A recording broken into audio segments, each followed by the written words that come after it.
సిలువను గూర్చిన సాక్ష్యం అంటే ఒక మనిషి మెడలో ఎప్పుడైనా సిలువ ఉండాలి. ఎందుకంటే అది మనం క్రైస్తవులమని అందరికీ తెలియాలి. ఎందుకంటే మనం దేవుణ్ణి వెంబడించేవారము. క్రిస్టియన్ అంటే క్రీస్తును వెంబడించేవాడు. కానీ కొంతమంది సిలువ వేసుకోవడానికి చాలా నమోషిగా ఉంటారు. కానీ ఆ సిలువే మమ్మల్ని కాపాడుతుంది. అలాగే ఎప్పుడైనా సరే మనం కారులో వెళ్తున్నప్పుడు సిలువ ఉండాలి. ఎందుకంటే ఆ సిలువే మనల్ని కాపాడుతుంది.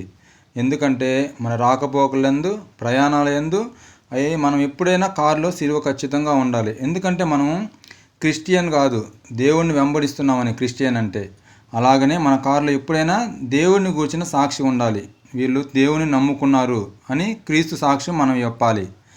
అలాగే మనం చిన్నపిల్లలు సైకిల్స్ నడుపుతుంటారు, వాళ్ళను కూడా సిలువ సైకిల్ మీద ఉండాలి. ఎందుకంటే మనం పిల్లల దగ్గర ఉండం కాబట్టి పిల్లలు ఎటంటే అటు వెళ్తుంటారు. కానీ ఆ సిలువే వారిని కాపాడుతుంది.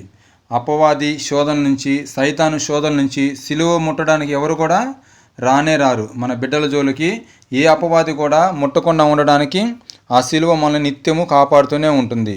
అలా చేస్తే మన పిల్లలు జాగ్రత్తగా ఉంటారు, మనకి పిల్లలు క్షేమముగా ఉంటారు. అలాగే మనం బైక్ మీద వెళ్తుంటాం.